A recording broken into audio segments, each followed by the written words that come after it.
दोस्तों ये जो खांसी होता है, खांसी जो होता है वो भी एसिड बनने की वजह से होता है। यानी कि एसिड बनने का जो मुख्य सिम्टम्स है इनमें शरीर में पानी की कमी, ठीक है। जब शरीर में पानी की कमी होगा तो ब्लड वॉल्यूम भी कम हो जाएगा, और ब्लड वॉल्यूम की कमी की वजह से जितना रिक्वायरमेंट में ब्लड के माध्यम से जो सेल्स को काम करने के लिए ऑक्सीजन चाहिए वह नहीं मिलेगा, और ऑक्सीजन की कमी के कारण जो बहुत सारे जो सेल्स है, मैक्सिमम जो सेल्स है वो क्या होने लगते हैं, इरिटेट होने लगते हैं, और उस इरिटेशन के फलस्वरूप खांसी आना चालू हो जाते हैं, जो सामान्य एक लक्षण होता है, किसी भी बड़े बड़े बीमारी के भी लक्षण होते हैं।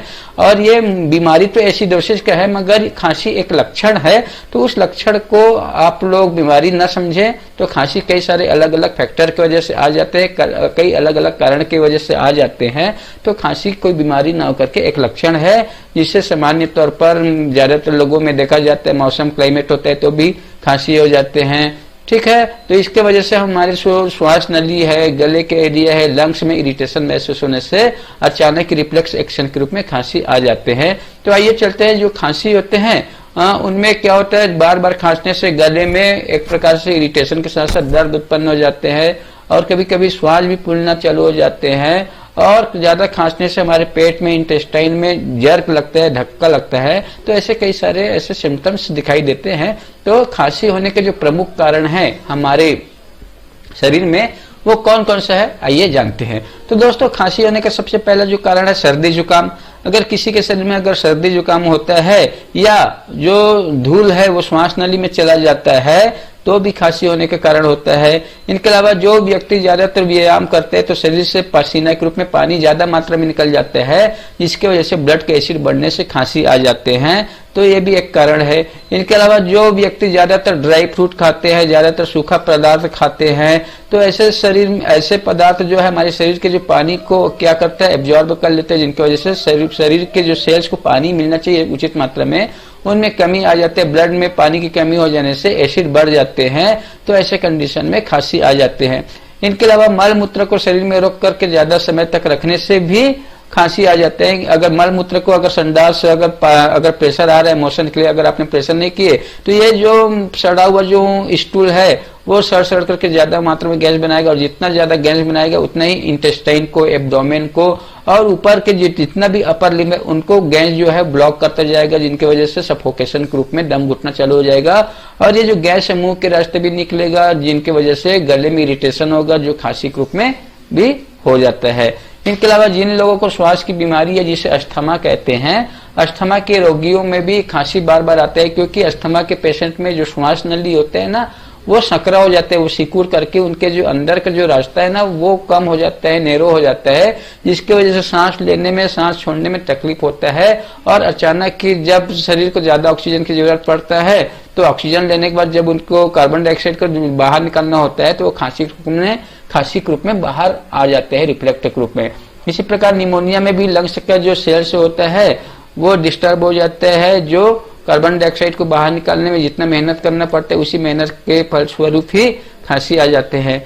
इनके अलावा फीवर में भी खांसी आता है, ड्राइनेस हो जाते हैं, हमारे पूरे शरीर में इम्यून सिस्टम जो होता है वो एबनॉर्मल हो जाने की वजह से कई सारे सेल टिश्यू क्या हो जाते हैं, आपस में लड़ते हैं, झगड़ते हैं, तो बहुत सारे सेल टिश्यू डैमेज होने की वजह से साइटोकाइंस या साइटोटॉक्सिन्स नाम के केमिकल निकलने से हमारे शरीर में अनावश्यक साइटोटॉक्सिन बनने की वजह से उस पदार्थ को बाहर निकालने के लिए वोमिट और खांसी का सहारा लेना पड़ता है। टॉक्सिन पदार्थ को बाहर निकालने के लिए खांसी का सहारा लेना पड़ता है। शरीर का ये नेचुरल प्रोसेस है, शरीर का ये कुदरती प्रोसेस है जो हर एक सामान्य व्यक्ति में भी हो सकता है। इनके अलावा गले का कोई भी समस्या हो तो भी, गले में सूजन हो गया हो, गले में मार लग गया हो, या जो वॉइस जो वोकल कार्ड होता है उनमें कॉन्स्ट्रिक्शन हो गया हो, तो ऐसे कंडीशन में भी बार बार इरिटेशन के रूप में खांसी आते हैं। इनके अलावा वायु प्रदूषण की वजह से भी खांसी आ जाते हैं। कई बार क्या होता है, कभी कभी हम लोग जल्दबाजी में खाना खाते हैं और खाना खाते खाते एकदम अचानक ही ठसका लग जाते हैं, तो उस ठसके के दौरान वो श्वास नली में गए हुए खाना को बाहर निकालने के लिए शरीर अचानक ही रिफ्लेक्स एक्शन के रूप में खांसी आ जाते हैं, जो जिससे श्वास नली में गया हुआ खाना बाहर आ जाते हैं।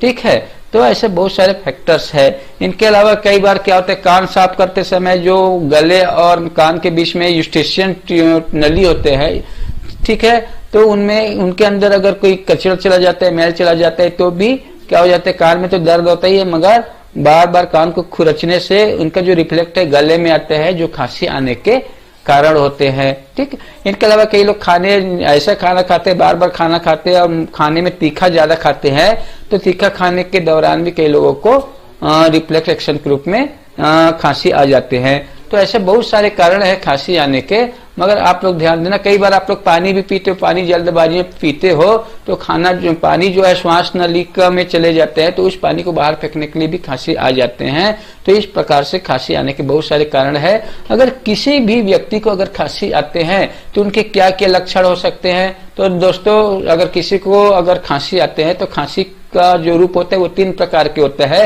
एक तो सूखी खांसी के रूप में आता है, या तो गीली खांसी के रूप में आता है, या तो कुकर खांसी के रूप में, या हुपिंग कफ के रूप में आता है। तो आइए देखते हैं ये जो तीनों प्रकार की जो खांसी है वो क्या क्या है। तो खांसी 3 प्रकार के होते हैं, पहले ड्राई कफ, दूसरा वेट कफ और तीसरा हुपिंग कफ। इस 3 प्रकार की खांसी होते हैं। तो ये तीनों प्रकार की खांसी में क्या क्या लक्षण होते हैं आइए देखते हैं। दोस्तों, सबसे पहले है सूखी खांसी। सूखी खांसी के रूप में क्या क्या लक्षण होते हैं। तो इन खांसी में जो बलगम जो होता है वो नहीं निकलता। सूखी खांसी में बलगम अपने आप नहीं निकलता। अगर बलगम निकलेगा तो इतना जोर लगाना पड़ता है, तब जाकर के थोड़ा सा कफ निकलता है, मामूली सी कफ निकलता है। और ये जो कफ होता है हल्का पीला कलर के होता है, जनरली लाइट पेल कलर के होता है। मगर ये जो ड्राई खांसी वाला जो कफ होता है वो ज्यादा पीला होता है जनरल जो कफ के मुकाबले। तो ये ज्यादा जोर लगाने से निकलता है, आसानी के साथ नहीं निकलता, और बहुत जोर लगाने पर ही थोड़ा सा हल्का पीला बलगम निकलता है, जिसके वजह से क्या है, जोर लगने से गले में, छाती में और सिर में दर्द भी होना चालू हो जाता है। थोड़े समय के लिए बार बार खरखराहट के साथ साथ खांसी होता रहता है। तो अगर किसी को भी अगर सूखा खांसी होता है तो गले में खरखराहट की आवाज आता है, जबकि जिन लोगों को गीली खांसी होता है तो उनमें घरघराहट की आवाज आती है, खरखराहट और घरघराहट। ठीक है, तो घरघराहट में अपने आप जो कफ है थोड़ा सा खांसने से ही कफ बाहर आ जाते हैं, जबकि सूखी खांसी में एकदम ज्यादा जोर लगाने के बाद भी कई बार कफ नहीं निकलता, तो समझ जाना कि ये सूखी खांसी है।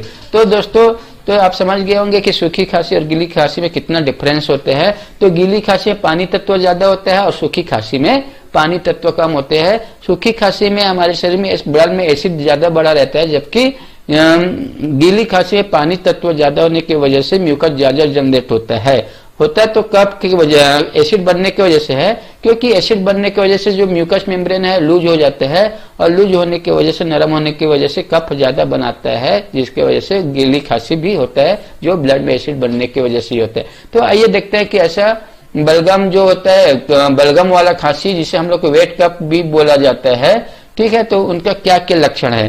तो दोस्तों, अगर किसी को वेट कफ है, गीली खांसी होते हैं, तो उनको जरा सा भी हल्का सा बिना जोर लगाए थोड़ा खांसी आ जाता है, तो उनके साथ बलगम भी आ जाता है, और आराम से ज्यादा मात्रा में बलगम निकलता है, इनके अलावा छाती में दर्द बिल्कुल भी नहीं होता, और आराम से हल्का सा गरगराहट के साथ में कफ निकल जाता है, और ज्यादा मात्रा में मोटे, ज्यादा लुगदीदार कफ निकलता है। किंतु इसमें सिर दर्द होता है, क्योंकि ये जो कफ जो होता है वो एसिड बनने की वजह से होता है, और एसिडोसिस की कंडीशन में सिर में दर्द भी आ जाते हैं। तो बलगम निकलने से रोगी को आराम मिलता है। तो ऐसे खांसी जो होता है ब्रोंकाइटिस और टीबी की निशानी भी हो सकते हैं, क्योंकि ज्यादा कफ बनना का मतलब है हमारे जो लंग्स के जो टिश्यूज होते हैं, स्मॉलेस्ट यूनिट होते हैं, जिससे हम लोग एल्वियोलाई या एल्वियोली के नाम से जानते हैं। तो उस एल्वियोली के आसपास ये कफ के ज्यादा जमने की वजह से जो लंग्स के टिश्यू कार्बन डाइऑक्साइड और ऑक्सीजन के एक्सचेंज करते हैं, तो उनमें भी मुश्किल होने चालू हो जाते हैं, जिनके वजह से हमारे शरीर में ऑक्सीजन की कमी होने के कारण घबराहट, दम घुटना जैसे कई सारे सिम्टम्स होना चालू हो जाते हैं। तो इस प्रकार से गीली खांसी जो है एकदम साधारण होता है, इसमें कफ ज्यादा निकलते हैं और आसानी के साथ निकलते हैं। इनके अलावा जो तीसरा जो प्रकार की जो खांसी होता है दोस्तों, वो होता है हुपिंग खांसी के रूप में। हुपिंग खांसी, जिसे ये जो होता है दोस्तों, कई ऐसे व्यक्ति होते हैं जिनको एकदम लगातार जब खांसी होता है तो एकदम दौरा पड़ जाता है, एक ही बार में 1 मिनट 2 मिनट तक कंटिन्यू चलता रहता है। और ये खांसी जब होता है हुपिंग खांसी, तो एक प्रकार से बहुत बेचैन हो जाते हैं व्यक्ति, फेशन हो जाता है, एकदम घबराहट बढ़ जाता है, सीने में एकदम ज्यादा दर्द हो जाता है, गले में दर्द उत्पन्न हो सकते हैं। तो एक प्रकार से ये दौरा के रूप में कंटिन्यू चलने वाला खांसी होता है। जबकि सूखी खांसी और गीली खांसी में बीच बीच में खांसी होते रहते हैं। अभी एक बार खांसी आया खांसी आया, इनके बाद थोड़ी देर के बाद 10 मिनट, 5 मिनट, 15 मिनट ऐसे गैप के बाद जो खांसी आते हैं तो वो ज्यादा तकलीफ नहीं रहते। मगर हुपिंग खांसी है, इसमें एक बार लगातार खांसी दो दौरे के रूप में होते हैं और एकदम सीना पकड़ना पड़ता है इस प्रकार के खांसी में। तो दोस्तों इस प्रकार से हुपिंग खांसी को कुक्कुर खांसी के नाम से भी जाना जाता है, जिसमें खांसी जो होता है लगातार दौरे के रूप में होता है। तो इस 3 प्रकार की खांसी का अपना अपना अलग अलग लक्षण है और ये 3 प्रकार की खांसी का अपना अपना एक अलग अलग फैक्टर्स होता है होने का। तो इस प्रकार खांसी का लक्षण होते हैं। इनके अलावा जो खांसी जो होते हैं दोस्तों, अगर किसी को खांसी हो गया तो उनको ठीक करने के लिए हमारे पास बहुत सारे उपाय है, घरेलू उपाय भी होते हैं। तो अगर किसी भी प्रकार के अगर रोगी होते हैं तो उनको घरों में अगर घरेलू उपाय करना है तो बहुत सारे काढ़ा बनाया जा सकता है। आप लोग काली मिर्च है, अदरक है, ठीक है ना, काली मिर्च, अदरक और तुलसी तीनों को आपस में मिलाकर के 1 गिलास पानी में उबालने पर आधा होने पर जो काढ़ा पानी बचेगा तो जिसे हम लोग काढ़ा बोलते हैं। तो आप लोग तुलसी पत्ते, काली मिर्च और अदरक डाल करके काढ़ा बना सकते हो। तो इस प्रकार से आपकी खांसी में मदद मिलेगा। जो अंदर जमा हुआ जो बलगम है वो बाहर निकलना चालू हो जाएगा, जिससे खांसी में आराम मिलेगा। तो ये आप लोग कर सकते हो। इनके अलावा पेट को साफ करना जरूरी है। अगर जिस भी व्यक्ति के पेट अगर गड़बड़ होगा, पेट अपसेट होगा, गैस ज्यादा बनेगा तो ये बार बार गले में इरिटेशन महसूस करेगा और इरिटेशन की वजह से खांसी बार बार आता जाएगा। तो इसलिए पेट भी सेट करना है जिससे खांसी ना हो। तो इस कंडीशन में आप लोग अगर पेट गड़बड़ है तो पहले पेट ही सेट कर लीजिए। इनके बाद ब्लड में एसिड बढ़ा हुआ है तो ब्लड के एसिड निकालिए। नहीं तो अगर क्या है, श्वास नली अगर सिकुड़ जाते हैं तो उस श्वास नली को खोलने के लिए 15 मेडुला 6 स्वीट देना है, जिससे वेसोडाइलेटर का काम होगा। और वेसोडाइलेशन के होने से ऑक्सीजन आसानी के साथ लंग्स में जाने से जो दम घुट रहा था वो ठीक होना चालू हो जाएगा। इनके अलावा आप ऑक्सीजन ट्रीटमेंट दे सकते हैं। ऑक्सीजन ट्रीटमेंट देने से लंग्स में ऑक्सीजन की कैपेसिटी बढ़ जाने से शरीर में जो दम घुटता है, अस्थमेटिक प्रॉब्लम होता है वो भी दूर आ जाता है, खांसी आता है वो भी दूर हो जाता है, ठीक है। इनके अलावा एसिड ट्रीटमेंट देना है। एसिड ट्रीटमेंट देने से ब्लड का जो एसिड है वो कम हो जाता है और एसिडोसिस की सिम्टम कम होने से जो बीमारियां है वो भी ठीक होना चालू हो जाते हैं, ठीक है। इनके अलावा पेट को सेट करने के लिए फास्ट ट्रीटमेंट है, नॉर्मल ट्रीटमेंट है, या नॉर्मल ट्रीटमेंट है, ओल्ड यूडीएफ है, वेटर प्लस न्यूगाल है, जो भी आपको सुइटेबल लगे पेन पॉइंट के अकॉर्डिंग आपको ये ट्रीटमेंट आपको देना है। तो इस प्रकार आप ट्रीटमेंट को सेट करेंगे तो ज्यादा बेटर है। इनके अलावा कारण के आधार पर आपको जो ट्रीटमेंट होता है वो चेंज करना पड़ेगा, ठीक है। तो आपको बताया गया है कि कौन कौन कारणों के आधार पर आपको ट्रीटमेंट देना है, आपको बता चुके हैं। तो आप उस कारण को ध्यान देना और उस कारण में दिए जाने वाले जो ट्रीटमेंट है वो कौन कौन सा है उनको भी आप लोग ध्यान देंगे तो आपको ज्यादा मेहनत करने की जरूरत नहीं पड़ेगा, जो ऑलरेडी आप लोगों को बता चुके हैं। और जरूरत पड़ेगा तो मैं आप लोगों को बताता रहूंगा और जितना आप मुझसे ज्यादा पूछेंगे उतना मैं आपको बताना चाहूंगा, ठीक है। तो आप जितना मुझे फोर्स करेंगे उतना ही मैं आपके लिए सामने तैयार रहूंगा बताने के लिए। तो इस बात का आप लोग ध्यान रखना।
Thanks for watching. Please like and share this video. And don't forget to subscribe.